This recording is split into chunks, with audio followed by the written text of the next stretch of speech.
بسم الله الرحمن الرحيم الحمد لله رب العالمين والصلاة والسلام على خير خلق الله محمد وعلى آله وأصحابه الكرام وتابعيهم بإحسان إلى يوم الدين. ربنا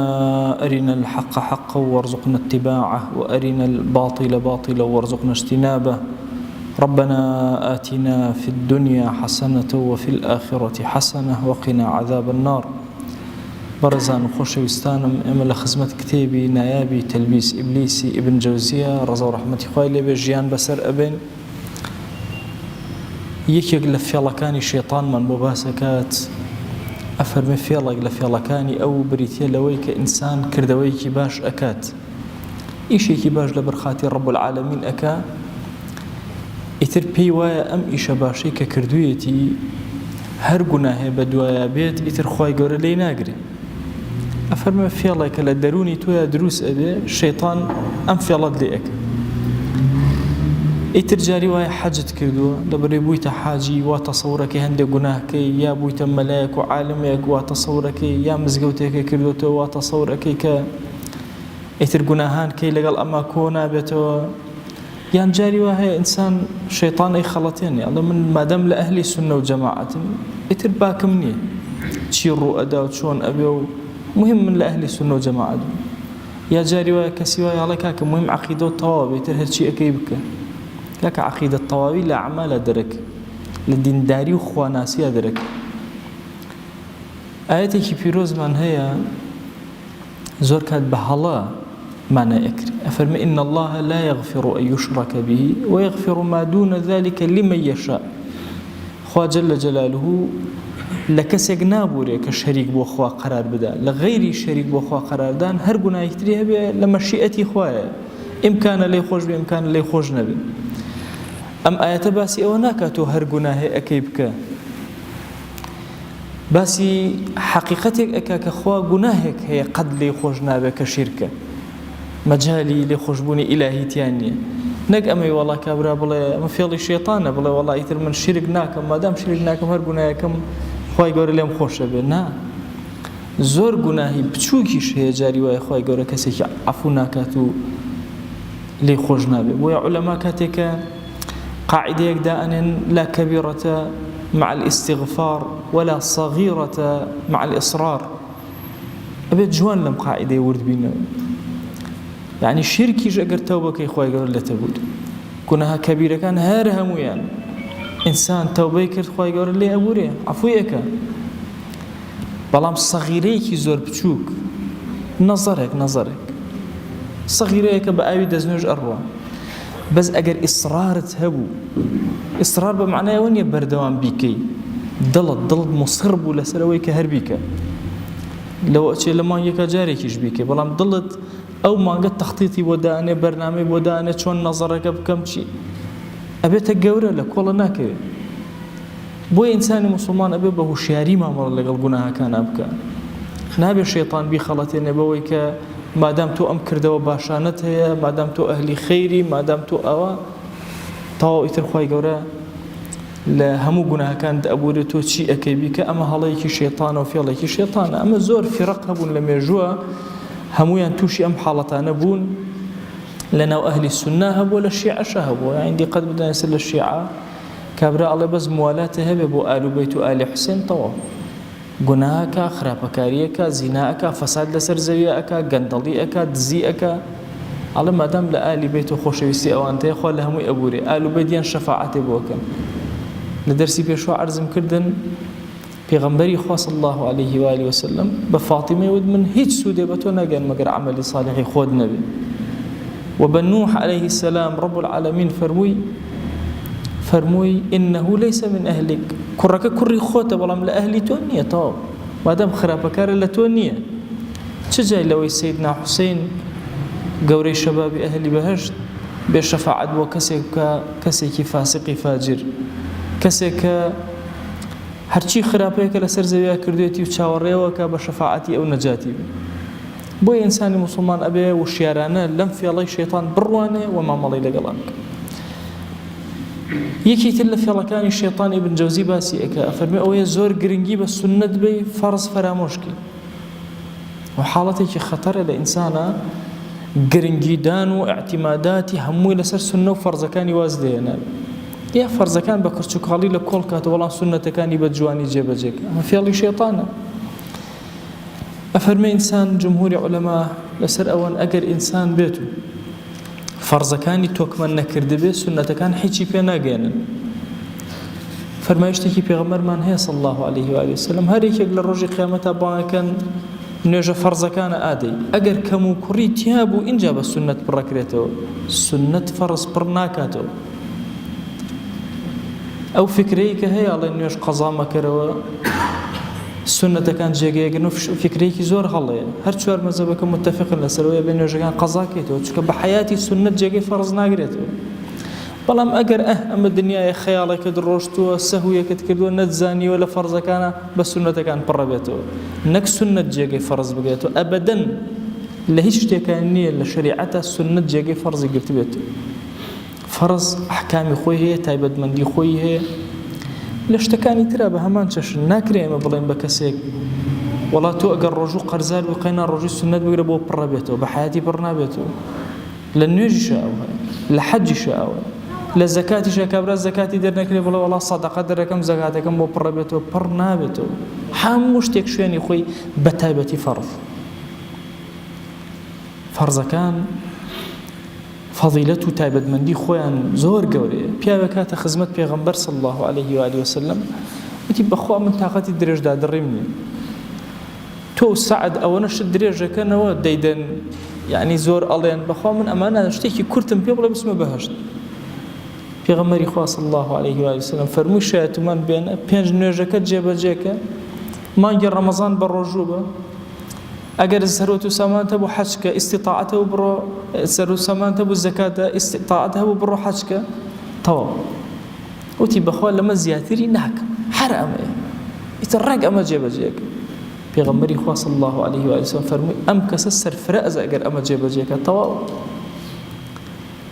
بۆیە ئینسانی موسڵمان ئەبێ بزانێ ئەمە نییە بڵێ وەڵا سنەت مەکە نا سنەتەکانە جێبەجێکە تەرتیبێ بەڵام گرنگی و ئیحتیمامی تۆ لە چییە لەسەر فەرز ئەبێ فەرزەکانت متەکامل کردبێ اینجا ئینسان ئەتوانێ دەستبەرێ بۆ سنەتەکان و لە خزمەتی سنەتەکان ئابێ و ژیانی خۆی بڕازێنێتەوە سنەتەکان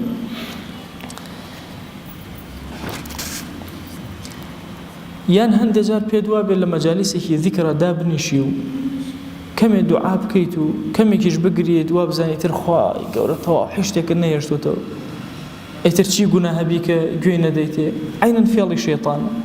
بەڵکو ئینسانی موسڵمان ئەبێ لەگەڵ ئەوەی فەرزەکانی جێبەجێ ئەکا لەگەڵ ئەوەی سنەتەکانی جێبەجێ ئەکا لە مەجالیسی ذیکرە بەشداری ئەکا لە دوای هەموو ئەمانشەوە ئەترسێ ڕەب العالەمین قبوڵی نەکردبێ و خۆی لە گوناه ئەپارێزێ بۆی ئەو کەسانەی کە عامەتی موسڵمانان شەیطان لەم بوارەوە زەفەریان پێهێنێ محاولە ئەکات وردە بەهۆی سنەتێکە و مەشغوڵت ئەکا لە فەرزێکت دوورەخات چۆ عەرزم کردن لە وتارێکە یەکێک لە فێڵە سەرەکیەکانی شەیطان ئەوەیە ئەهەم و مهم لە ئینسانی موسڵمان تێکەدا دائما لە برێوشتی ئەهەم کەی مهمترین کەی ئەچی شتێکی مهم ئەکەی بەلای شەیطانەوە مە زۆر گەورەیە وازت لە ئەهەمەکە هێناوە چکە وازت لە بەشێک لە عەقڵی خۆت هێناوە هەموو حیاتی ئینسانی موسڵمان جاری وا هەیە دەعوە لەسەر تۆ واجبە تاوا تۆ لە شوێنێکای واجب بووە لەسەر بێ پەیامی خوا بگەین ئەو لەو گەنجە جوانانەی کە ئەچنە ئەوروپا زۆر کات ئەم حاڵەتە دروسە بێ لەسەریان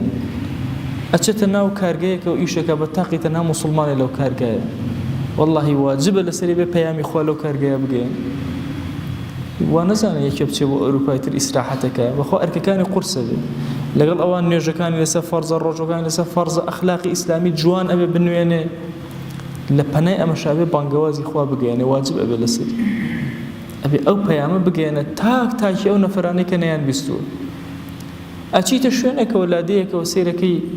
تاتی ئەمڕۆ بەدەخەواڵێم بڕۆ ئەکەن لادێوە هەمان هەیە وەرە مناڵەکانی هەموو کۆکەرەوە یەکیان بانگ نازن مناڵەکان هەموو کۆکەرەوە سێ سوورەتی قورئان نازانن بەڕێکپێکی بڕۆکەن ئەم هەڵەبجەی ئێمە لادەیەکی نەبوو حوجرە و فەقیهیتیان لێبێ ئێستا چەند لادێمان هەیە نوێژ و تاعەت و جمعە و جەماعەت و حیشتێکی تیان نەماوە بیرکەرەوە ئەگەر ئەم مناڵە گەورە ئەبێ 20 ساڵی تر نە مزگەوتی بینیوە نە مەلایەکی بینیوە نە دەرسێکی بینیوە نە دیندارێکی بینیوە کەسێک لەناو ئەم لادەیە ئەتوانێت سەردانی ئەم لادێکە نزیکە لێ واجبە بێ لەسەرێ بە داعوە بانگەوازکە ئەوەی لەناو ئەو لادەیە قورئان ئەزانێ واجبە لەسەری چۆن مناڵەکانی بەخێوەکە ئەو پەیامی قورئانە بگەێن ڕەحمەتی خوا لە ماسام کەریم مدەڕیس بێ ئەفەرمێ ئەهلی هەموو لادێ و شوێنێک ئەگەر مرشدێک نەبوو ئیرشادی مناڵەکانیان کە واجبە لەسەریان بە پارەی خۆیان مرشدێک بێنن لەو شوێنە ئیرشادیان کات و مناڵەکانیان ڕاگرێت ئەگەر ئەم ئومەتە ئابەمە هێناوێتی ئێمە چەند ساڵە بزانە شیعە چی ئەکات بۆی ئەهلی سونە نەهێڵێ ئەهلی سونە هەر ماوەتەوە بەهۆی کێوە ماوەتەوە بۆی ئەو خزمەتە دینیە و ئەو داعوە بانگەوازەوە ئەزان چی کافری دنیا هەیە ئەمڕۆ لەسەر ئومەتی ئیسلامی هەر هەمووی پەلامارەدا بۆچی ئومەتی ئیسلامی ناکەوە هەر خۆی ڕاگرتووە لەبەر ئەو داعوە و بانگەواز و خواناسیکەوە ئەکرێ بۆیە ضرورە زۆر ئاگامان لەو خاڵە بێ ئێمە واجبەکان کە ئەبنە سەرشانمان ئەبێ زۆر گرنگی پێ بدەین کەسێک لە ناو لادەیەکە واجب بووە لەسەری کەسێک لە ئەوروپا واجب بووە لەسەری داعوە بانگەوازی خوا بکە و بگەیەنێ وەڵا ئەو خەریکی شتێکی سنت بێ خەریکی ئەو بێ سەدەقە کۆکاتەوە بیدا بە خەڵک ئەلەوێ سەدەقە ڕاستە ئەجرێکی گەورەی هەیە و جێی خۆیەتی بەڵام ئەلەو شوێنە جێگەی خۆی نەچووکە تۆ واجبێترێ لەسەرە بۆیە دائیمە گرنگیدان بە واجبەکان زۆر گرنگە لە حیاتی ئینسانی موسڵمانە کام شتە لەسەر واجب ئەبێ جاری وایە تعددی واجبەکانە بێ چەندین واجب کۆ ئەبێتەوە لەسەر کام لە ناو واجبەکان مهمترینە ئەویان جێبەجێ بۆیە عولەما فەرموون ئەگەر کەسێک ئەوە یەک ڕکعات کاتی ماوە بۆی نوێژ لە کاتی خۆیان بکە یەک ڕکعات فرێ سێکەشی ناکە یەک ڕکعاتی فرێ ئەکە ئەلەم کاتە ئەوە نوێژەکەی واجبی یەکەم لەولاترەوە کەسێکی هەژاریش هەیە ئەبێ هاوکاری بکە باشە ئەچێ ڕکاتە نوێژەکەی ئەکا لە کاتی خۆیان فریایکەوێ فەرزەکە یا ئەچێ هاوکاری هەژارەکە ئەکە بچێ ئەویان جێبەجێکە واجبەکە لەسەری ئەچێ نوێژەکەی جێبەجێ ئەکە دواتر ئەوەی هەژارەکە جێبەجێ ئەکە ئەگەر حتا تەضایق هەبوو لە وەقتە دوو فەرز کەوتنە یەک کاتەوە هەردووشیان تەضایقی یەکتریان نەکرد بەس تەنها ئەوەندە فریا ئەکە و دیکیان جێبەجێکە سێرەکە کامیان ئەجری گەورەتر لە ناو دوو فەرزەکە ئەویان جێبەجێ هەموو ئەمانە ئەحکاماتن فقی موازنات هەیە لە شەریعەتە ئینسانی موسڵمان ئەی پێوێ بۆ ئەوەی بە هیچ شێوازێ نەکەوێتە ناو فێڵ و داوی شەیطانەوە ئەفەرمێن لە دوای ئەمە ئەسحابی ماڵ فێڵی شەیطان زۆر زۆرە بۆ ئەسحابی ماڵ کە ئەڵێن ئەسحابی ماڵ تۆ پیاوێکی دەوڵەمەندی زەخم نیەتە پێشاوت هەموو دنیا لەسەر لە بندەسیەتی نا خۆت بێتە پێشاوت کە خۆی گەورە ماڵی پێ عەتا کردووی لەش ساغیشی پێ عەتا کردووی شتێکی کەم ماڵت هەیە واجبەکان لەسەر تۆ چین ئەفەرمێن لە 4 ڕۆژ شەیطان جاری وا هەیە فێڵە لێ ئەکا ئەبێ ئاگادار یەکەم لە ڕووی کەسبەوە حرام ئاوە لە دنیای ئاوە ئەکرێتەوە هەمیشە لەبەر چاوتە وردە وردە حەڵاڵیش لێت ضەیق ئەبێ ئەف تۆ فەرموو لە بازاڕەکانە ڕیبایەکی زۆر و حرامی زۆر و کەسی موسڵمان جیاوازەکەی ئەمەیە لەگەڵ غێرە موسڵمانە کە ئەچێتە ناو بازاڕەوە فعلان بەڕۆحێکی وها ئەچێتە ناو بازاڕەوە کە کاروبارەکانی خۆی بە جوانی جێبەجێکە لە ناو بازاڕە و یەک زەڕە چییە لە شەریعەتی خۆی لای نەدابێت و ئیمامی عومەر ئەیفەرموو واجبە لەسەرتان فقهی معاملات بزانین جا بچنە بازاڕ و کڕن و فرۆشتن بکەن والله جاری وایە عەقدم بۆ ئێن عەقد لە بین دوو کەسی موسڵمانی چاکە کراوە سەیری عەقدەکە ئەکەم چەند خاڵی تێیە خاڵێکی نییە شەرعی بێ وازان ئەم دوانە ڕێکەون ئیتر بەیع دامەزرێ کورە بەیع بە پێش ڕۆتی شەرعی دامەزرێ نابێ یەک غموزی تیا بێ شەریعەت ئەهوا سەمح و ڕوونە بۆیە واجبە لەسەر ئینسان ئەبێ لە بازاڕە بزانە چۆن پایە ئەکا یەکێک لە فێڵەکانی شەیطان ئەوەیە بەردەوام وهاد لێ ئەکا کە دەستبەری بۆ حەرام نزیکەویتەوە لە حەرام خۆ ئەگەر حەد دەست بۆ نەبرد حەزەکە هەر شانێ بێ لە حەرام قەراخێکی لێ بدەیت بکەویتە ناو شوبهاتەوە کەسی موسڵمانە بێ لەم فێڵەی شەیطان زۆر ئاگادار دووهەم دانە کە شەیطان فێڵت دێ ئەکا کە دوای ئەوەی شتێک کۆ ئەەکەیتەوە بەخیلت ئەکا ئەترسێنێ والشەیطان یعیدکم الفەقر ئەو ترسێنە بە فەقیری کورە فەقیرەکەی کورە نەکەی کورە نەبەخشی وات لێ ئەکا چروکبی بەخیل طبعا إنسان لبرانبر ماليا ككوي أكاتو مال خوا فرميتي لطبيعة إنسان خوشويسته بلام أي إنسان تو شون ما مالي لقلاكي حتى جاري وهي بخيلي واللي أكا جرأتي وناكي الزكاة دركي بس السيري أول مكان مثلا كسيك 1,000,000 دينار هي وبسبنج 1000 أداء بسبنج 1000 كبلاي وهيجني وأيدا بيركروا كسيك 100 دفتري هي بدو دفتر ونيو زكاة كي درك دو دفتر ونيو كي هنا أي هوار شلون بياكلش ساعات أمدي وديو كأنجل دسي درسي قدين دار نبي بويتك الشيطان يعدكم الفقر واد لي أكا كجرأتي أوانك توشي بخيليد أكا ناتواني مالك ببخشي إن جاء فيل أكي طبعا فيلك شونا ينظمان أم بارا أخيتنا وأم إيشو دري إهانيتو أخيتنا وإيشو يكترو ويصال كان نيتو بسرتا وزكاة كدرك يان أم بارا دان را ولا مالو ينظمان دوای ينظمان كي بپل خانوي كي بكرا بوي صال ينزك بوسته أم خانون بخواب وخوم كرو صد سوينا دوای إفروشيتو دوای ينظمان جيتر عينا أتوفي الله رب العالمين بكي أما هموي تاكتيكي شيطان أبو إنسان ويلي أكا ورده أو فرماني خواجه لجو كبيدا ولا مالا نتواني جيبك يان لدركرني زكاة بيسترين جوري مال لزكاة كالدرك مهم خو زكاة هم درك لك والله كي هم أمانة في الله كان الشيطان نبي إنساني مسلمان هو شيار ما ملكه دايك من عائشة رضا ورحمة الله وبركاته بخشن دقيقة كرد أو زيرو أو زيوانيك ويكر بونيشي خوش كردن إن جاينا لبو خالد فرمو أما بو خوي أدم أبي زور جمال وكمال بي بوبر جواني تسليمي كان برب العالم هند جار بناوي أويك بخوا فقير مدزناك يا بخوا أو فقير أو باري أدمي هم صلاة إذا بشتيتر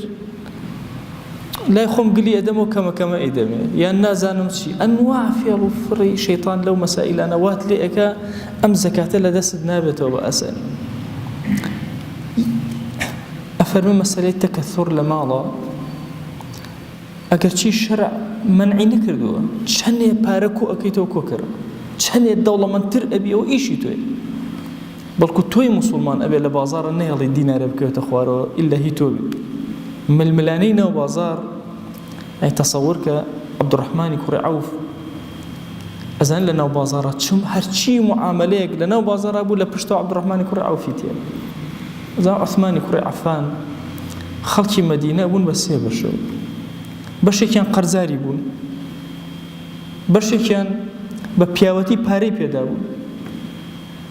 بەشێکیان خەیری پێکرد مصەدەقەی پێکرد کردبوونی بە سێ بەشەوە ئەوەندە ئەموال و سەرۆت و سامانیە بوو هێشتا بازرگانی ئەکرد هێشتا نەئەوەستا زایمە میلەتی خۆمان بەتایەتی هەڵەبجە 4 دیناری هەبێتر ئەوەسی ئەڵێ بەسمە کورە بەشمەکە با بیخۆ زارێ گەنجێک پێم وت بتم کورەوە تۆ دوکانە بۆ دوانی وەڕان ناکەیتەوە ئەو کار و کەسابەتە جوانەوە هەیە کورە ماوەسا بەسمە بۆ یەکێکتر نەکبەت تۆ لەکردنەوەیە یەکێکتر ئیسفادە ئەکا دوو شاگرد ئەگری کەسێکتر ئیسفادە ئەکا داهاتت زیادەکە خەیری پێەکەی سەدەقەی پێەکەی 4 مسلمانتر سوود وەرەگرێ بۆی ئەوهانی ئێمە تێگەیشتی بین وەڵا ئەوەندەم هەبێ پێی بژین بەسە ناوەڵا کەسی مسلمان ئەوهانی ئەو فێڵی شێتانە خۆی بۆ خۆی تۆ ئەبێ بەهێزترینی ناو بازار بی جەنگی جیهان بە ئیقتصاد ئەکرێ داوە بانگواز بە ئیقتصادە چێبەڕێەوە يعني ما قال كم الله مسلمان نهتنا هاوكاري أم كل ما أم مزجوت الجوانة من اللي كفاية أبونا كم الله مسلمان نهت هاوكاري دبي أم مكابرات شاكيت وأم مايكة شاكي اللي كفاية يعني همي باقتصاد الراجيان بوي إنساني مسلمان زور جرينجي كي زور تايبتي دابة بالتكاثر أموال بلام نكا للروي الشرعي دربتشي بهم فيلا براكم كم فيلا هاولا كم زانم حرت شوانه بأوان همويان بخم بوي همو اقتصاد لجدسي من النا بصدق والصفاء اقتصاد بخرج الدسي خود بالرازقوي بخرج الدسي خود ممكن إنسان چندين جار لبازرگانية أكيد ديان جار كاسبي أكيتو أكيوي كاسبي أكيتو لأخيرا سر أكيوي أبي توكلك إنسان قايمي هبه والله أو بركته هي لنا بازارا قتل شويني تراني بوي فرماشتك هي قرشي ضعفي لسندك هي بيغمري خواه صلى الله عليه وآله وسلم أفرمي 9 أعشار الرزق في التجارة أقل رزق بكي بدبش ونوبشي لبازرقانية نۆ بەشی لەوایە کە تۆ بچی لە بازاڕە کار و کەسابەت ئیشکی کاڵی لە بازاڕە ئیشکە وا مەزانە بچیتە ناو ئەو قەرەباڵخی بازاڕە ئیشکی مهم جوڵەی حەرەکەی تیجاریت هەبێ زەوی ئەکڕی ئەیفرۆشی خانوو ئەکڕی ئەیفرۆشی نا لە پشکێکیت هەیە مەسەلەن کاری لەسەر ئەەکەی لەگەڵ سۆپەرمارکێتێکە لەتی مهم ئیش زۆر زۆرە لەسەر زەویە ئەبێ ئینسانی مسلمان جەنگکە بۆ ئەوەی کە لە بازاڕە زۆر بە هێزی ئیشکات و هەموو پارەی بازار لای ئەم خڕبوو بێت ئەبێ وا ئیشکە بەڵام لە عینەن کاتە ملی کەسی بۆ ناشکێنێ خیانەت لە کەس ناکە ئەمە گرنگ یعنی ئێمە ئەم ئاەتە پیرۆزەمان هەیە ئەفەرمێ ئەلهاکم التەکاثر حتى زرتم المقابر التكاثر والتكاثر لزمان عربية فرقية تكاثر شيء أوي إما من حول يوم زياتر أويش حول يا زياتر هردوك مان بيكوا أما نيوم اللي يكثر بشكيني أما وايلي كنتو شو له يكردوين أقام لخماني حتى كاتي زين أمرين وما بنا سر قرصتا بلان هول دان بو زوربوني رزقو سروتو ساماني إنسان بشكل شريعة ودين شوارم أفرمي هەندێک جار ئینسانەکە ئەمانەی نییە مشکلەی نییە لە بازاڕە کەسێکی سەرڕاستی ساغ ئەزانێت چۆن پەیاەکە وە جەنگی ناو بازاڕەکە وە ئەش بەخشێ بەڵام بەخشینی بۆ خۆی زیادە مەسڕۆفی زۆر ئەکە ئەچێتە بابی ئیسرافە ئەوەش فێڵی شێطانە لە ئیسراف خراتر ئەچێتە بابی تەبذیرەوە ئیسراف و تەبذیر لە زمانی عەرەبیە فەرقەکەی ئەمەیە ئیسراف ئەوەی ئینسان شتێک سەرفەکە زیادە لە خۆی بەڵام سوودی پێ ئەگەێنێ تەبذیر سەرفیشی ئەکا و سوودیشی پێ ناگەێنێ تەبذیر لەوە هاتووە ئەگەر فەلاحێک جوتیارێک تۆوەکەی بوەشێنێ ئەڵێن بەذەڕە الفەلاح و باشە بڵێن بدوڕەکەی با بڵێن فەلاحەکە ئەم تۆوانەی کە پێ بوو وەشاندی چۆن ئەم جوتیارە ئاوە شتەکەی خۆی ئەوەشێنێ ئەم کەس ئاوە پارەکانی خۆی ئەوەشێنێ بەڵام ئیسراف ئەوەیە بنمونە مەسەلەن پێویستی بەوە هەیە کە سێ قاتی هەبێ بۆ نمونە ئەو چواری ئەبێ ئەو پێنجی ئەبێ ئەو شەشی ئەبێ ئەو حوتی ئەبێ بۆ نمونە ئەوە کاتە ئیسراف تەبذیر کامەیە قاتێکی ڕێک و پێک و مڕەتەب و جوانی هەیە ئەچێ ئەیسووتێنێ چێ دانێتر ئەکە چێ فڕێی ئەدا ئەمە ئەکاتە تەبذیر بۆیە شەیطان لە فێڵی ئیسراف و تەبذیرە لە هەردووکیانە جاری وایە تۆ ئەگەوزێنێ لەگەڵ ماڵ و مناڵی خۆتە پێغەمبەری خوا صلی الله عليه وآله وسلم وەسەتێکی ئیمامی عومەری کردو ئیمامی عومەر زۆر بە هەندوەری گرت اخشوشن فإن النعم لا تدوم اخشوشینو لە ژیانتانە بە زبری بژین چونکە نیعمەتەکان بەردەوام نین بەیانی ئەم نیعمەتەی لای تۆیە لای تۆ نامێنێ ئەچێتە لای کەسێکی تر بۆ ئینسان ئەو دەست باڵاییە ئەو دەست بڵاویە زۆرە نەکاتەوە ئەو فێڵی شێطانە بەڵکو بگرەرەوە لە خۆت بیدە بە هەژارێک هەموو زیادەیەکی تۆ لە ئیسرافە مافی هەژارێکت پێشێل کرد هەژارێک پێویستی بۆ ئیسرافەی تۆیە کە کردوت بڕواکەن ئێمە لە نعمەتێ زۆر گەورەن هەستی پێ ناکەین دۆستێکم هەیە ئەبوو بیلال لە ئەفریقیا بینە ئەچێت و ئەگەڕێتەوە هەندێک کاری خێری لەوێ ئەکە تەسەور کە یەکێک لە کێشە زۆر گەورەکان لە وڵاتێکی وەکو تۆگۆیە ئەوەیە کە موسڵمانانێکی زۆر کە ئیمان ئەهێنن مشکلەی گەورەیان ئەوەیە ئافرەتەکان جلوبەرگ دێ لەبەریک لە وڵاتەکە جل نییە لەبەریک چەند ئافرەت پێکەوە بۆی نوێژکەن یەک لە چکیان هەیە یەک جلیان هەیە شەرعی بە نوێژی پێوەکە ئێمەش لێرە لەناو ئەم هەموو نیعمەتی جوان خواردن ئەڵە جارە پێم وتووە بە کەسێک وتومە ڕۆژی ئێوە چەند ژەم ئەخۆن ئەڵە تۆ شتیوان نییە ممکنە لە هەفتەیەکە جارێک عائیلەکە کۆبێتەوە یەک ژەم خواردنیە لە یەک هەفتە جارێک هەندێک گیا و شتی بەسیط و گەڵا و ئەو شتانە ئەخورێن ئەی وتمەی باشە چی ئەخۆن ئەو کە کۆ ئەبنەوە ئەو جاری وهە دراوسەکانیان بانکەن ئەوەی کە فەقیرە بانگیەکەن هەمویان کۆ ئەبنەوە ئەو تۆزێ ئاردی زەڕاتیان دەستکەوتووە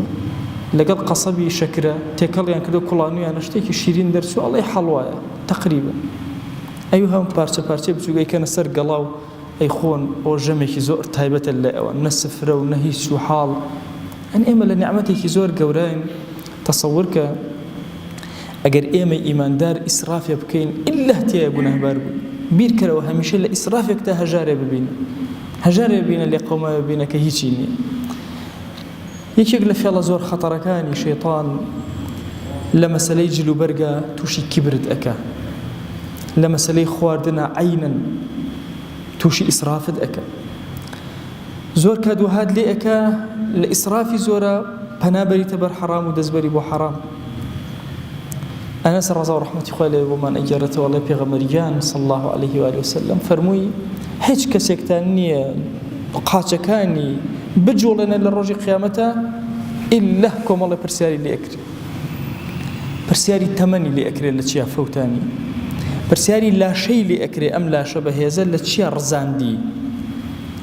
پرسیاری ماڵی لێ ئەکرێ لە چ ڕێیە بەدەستی هێنا و لە چیا سەرفی کرد، پرسیاری علمەکەشی لێ ئەکرێ چۆن عەمەلە پێ کرد، چیت لێ کرد. ئەم ڕێوایەتە ئەفەرمێ پرسیاری لێ ئەکرێ وعلمکە ماذا عملت فيه، چ شتێکت کرد بە علمەکەی خۆ، ئایا جێبەجێت کردی تەنها علم و قسە و ئەم بابەتانت هەبوو. بۆیە ئەفەرمێ ئیبن جەوزی ڕەزا و ڕەحمەتی خوای لێ بێ ئەفەرمێ زۆرێکن ئەوانەی مزگەوتی جوان جوان و قەسر و قسوور و ڕێگەوبان بۆ خەڵک ڕێکەکەن بەڵام ناخیان شەیطان خەڵەتاندوونی تەنها مەسەلەی ڕیای تێ. ئەفەرمێ هەموو ئەمانە بکە بەڵام ئێرە ساخکەرەوە دڵت پاککەرەوە. ئەڵێ زۆر بوون ئەوانەی کە ئەهاتن ڕێگای شارێکیان ڕوو نەکردەوە کەچی خۆیان لە مزگەوتێکە نوێژیان نەکرد، مزگەوتەکە تاریک و پێیان ڕۆشن نەئەکرایەوە چونکە لێرە ڕیا نەبوو لەوێ ڕیا هەبوو. زۆر بوون ئەوانەی کە بەخشندەیان نەئەکرد ئیلا لە ناو خەڵکە و لە پێش چاوی خەڵک ئەیاندا بە فەقیرەکان. ئەفەرمێ ئەمانە هەموو فتنەی ماڵن شەیطان وات لێ ئەکات تووشی ئەمانە. زۆر بوون ئەوانەی کە ئەو دینارانەی کە هەڵیان ئەگر بۆ خۆیان زۆر ساغ بوو، ئەو دینارانەی کە ئەیان بەخشی لە پێناوی خوا مەغشوش بوو، غشی تیا بوو، فێڵی تیا بوو. زۆر هەبوون لەوانەی کە خەڵکی غەریبیان ئەبینی سەدەقەیان ئەکرد، خزمەکانی خۆیان لە یاد دەکرد. ئەفەرمێ سەدەقە بەسەر مسکینە ئەجری هەیە لە ڕیوایەتێکە، بەڵام سەدەقە لەگەڵ مسکینێکی ذەوی الئەرحامە، کەسێک کە خزمیشتە و فەقیرە، دوو جار ئەجری هەیە، سەدەقەشی کردو و سیلەشی کردو. زۆر بوون ئەوانەی بەعەکسەوە پێیان وا بۆ سەدەقە تەنها بە خێری خۆیان بە خزمی خۆیان ئەژی، ئەین فێڵی شەیطانە، غەریبەکانیان هەر هەموو تەریک ئەکرد. زۆرێک بوون لە بینی ئەقران و خزمەکانە لەبەر شتێکی بەسیط عاجز ئەبوون لە یەکتری، ئیتر سەدەقە و خێر و خێرات و هەموو شتێکیان لە یەکتر ئەبڕن. مەشهەدێکم ئەمە ئەهێنێتەوە یاد، دۆستێکم خزمێکی داوای کچێکی کردو، ئەویش کچەکەی نەدایە وە شێوازی جوابکردنەکەشی من خۆم پێی ناڕەحەت بووم نەفسیەن چونکە جوابەکەی جوان نەبوو بۆ ئەو عائیلەیە. بۆ ساڵی ئایندە لە مۆسیمی ڕەمەزانە وتم دەنگ و باس کچەکە چی کرد خوێندنەکەی ئەوانە، وتی وەڵا فڵان کەس ئەو بنەماڵەی کە داوای کچەکەیان کرد جوانیش جواب نەدرابوونەوە، وتی وەڵا خوا لێیان ڕازی بێ کرێ ئەم ساڵی هەموو خوێندنەکەیان بۆ دابین کرد. تەسەوور کە لەبەرەوەی خزمەتەکە نەبچڕێ بەدناشیرینی جوابی داوە کچەکەشی نەدانێ، بەڵام ئەوان فەزڵەکەی خۆیان هەر کرد. ئەوە حەقیقەتی ئیمان کە ئینسان لەبەر شتێکی دنیایی بچووک هەموو فەضل و ئەجر و هەموو شتێکی خۆی سفر ناکاتەوە، بەڵکو بەعەکسەوە مامەڵەکە زاڵ ئەبێ بەسەر شەیطانی خۆیان. ئەفەرمێ زۆرێک بوون لەوانەی حەجی زۆر زۆریان ئەکرد، عومرەی زۆر زۆریان ئەکرد و هەژاری زۆریش هاواریان بوو. فەرمێ پیاوێک بە بیشری حافی وتی 2000 درەم کۆ کردووە ئەچم بۆ حەج. فەرمووی پێشتر حەجی کردووە؟ وتی ئەرە وەڵا حەجێترم کردووە. وتی دەبڕۆ کەسێ بدۆزەرەوە کە قەرزار بە قەرزەکەی بۆ بەرەوە. وتی بەخوا دڵم حەزی بەوە نیە، حەزی بە حەجە. فەرمووی بشر، فەرمووی کەوابوو دڵە حەزی بە حەج نییە، حەزی بە سەفەرە. سەفەر حەزەکەی سواری وڵاغ بی و بڕۆیت و دنیا ببینیت و بشگەڕێتەوە خەڵک پێت بڵێن حاجی. بڕۆ لە پێناوی خوا جەل جەلالوه قەرزی قەرزارێک بدەرە، ئەمە بکە لە پێناوی ئەوە باشترە. ئەمە ئەوە ناکە ئینسان عومرەی زۆر نەکە یا حەجی زۆر نەکە، چەند عومرە ئەەکەی بیکە، چەند حەج ئەەکەی بیکە، بەڵام ئەهەمیەت و ئەولەویەت. جاری وایە خزمێکت خەریکە لە برسە ئەمرێ، خەڵک خێری پێەکە، تۆش پارەکەی خۆ دەکەیتەوە هەموو ساڵێک 2-3 جارە چیتە عومرە، پارەکەت کۆکەرەوە بیدە بە خزمەکەت با لەو گرفتاریە دەرچێ خەڵک خێری پێ نەکە، بکەوێتە سەر سکەی خۆی. کۆتاشت لە خزمەتانە ئەفەرمێ فێڵێکتری ماڵ مەسەلەی میراتی فێڵێکی زۆر گەورەی تێ مصیبەتێکی زۆر گەورەی کورە تۆ ئەمری ئێرە بەجێ هێڵی حەقت چیە بەسەر ئەوە وەڵا پێش ئەوە با بێم شتەکان تەوزیعکەم فڵان کەس ئەوەنەی بەرکێ فڵانکە کورە دەلێگە ڕێخوا خۆی تەوزیعەکە دوای تۆ یان جاریوە برا بە حەقی خوشک نادا یا پورەکە حەقی هەیە نەیدراوەتێ ئەوی تر هەمووی تێکەڵە بێ بەسەر یەکە یەکێ لە کێشە زۆر گەورەکان و فێڵەکانی شێطان لە ئینسانە ئەو بابەت بە تایبەتی ئینسان کە پیر ئەبێ زۆر هوشیار لێگەڕێ بڵێ وڵا دوای خۆ مناڵەکان شەڕەکەن یان چی ئەوە کێشەیەکی تۆیە دا هەر با شەڕکەن دوای تۆ چه مشکلەیەکت تەسلیمی ڕەب العالەمینیان کە لیان گەڕێ هیچ شتێ تەوزیع مەکە لە بینیانە بەشی کەس مەدە هەرچی هەتە ڕێک و پێک سەدەقە و خێر و خێراتە پێکرا بۆ خۆت بیکەوە نەشکرە لێ بەجێ بێڵە خوا خۆی بڕیاری داوە چۆن تەوزیع کرد ئەگەر کەسێ زوڵمی کرد لە کەسێتر با تۆ نەبی لێگەڕێ تەسلیمی کە بە ڕەب العالەمین والله ئینسانی موسڵمان کە لەسەر مرگە کۆتایی بەم ژیانە ئەهێنێ لە هەموو شتێکی خۆی پەشیمان هەموو کردەوەیکی خراپکە کردوتە پەشیمانی چاکەشکە کردوتە هێشتا پەشیمانی ئەڵێ ئاخ باشتر بم کردە تۆ چیت داوە لەم سەر ئێشە شەیطان ئەتخەڵەتێنێ بە کۆمەڵی وەسیە زۆر خەڵک لە میراتی دوور ئەخەیتەوە نیەتەکەت و قەستەکەت و ناوەوە خوا خۆی ئاگای لێ بۆی ئینسانی موسڵمان ئەبێ ئاگای لێ بێ بە وشیاری مامەڵەکە لەگەڵ شەیطان و لەگەڵ فێڵەکانیە لەعەلە قوتار ئەبێ و ڕزگار ئەبێ لەم فێڵ و تەڵەکانەی شەیطان خوای گیان هانامان هێناوە بۆ یەکێک لە ماڵەکانی تۆ بە زمانی بەڕۆژۆوە لە ڕۆژی 27 ڕەمەضانە یا ئیلاهی داوات لێ ئەکەین لەسەر جەمگونەهەکانمان ببورە ئیلاهی ڕۆژوو تاعەت و ذیکر و ئەوراد و قیام الليل و قورئان خوێندنمان هەموو لێ قبوڵکە یا رب العالمین یا ئیلاهی زەکات و سەرفیترەکانمان لێ قبوڵکە یا ئیلاهی سەدەقە و خێر و بەخشندەیەکانمان لێ قبوڵکە دەرگاکانی خێر بەسەرمانە بکەرەوە یا رب العالمین بەزەی خۆت بەسەرمانە ببارێنە یا ئەکرەم الئەکرەمین خوای ئەوەندە حەڵالمان بدەرێ محتاجی حراممان مەکە یا رب العالمین خوای محتاجی حراممان مەکە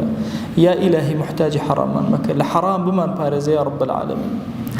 یا ئیلاهی داوات لێ ئەکەین بە ناوی جوانت بە صیفەتی بەرزە بە ئیسمی عەظەمت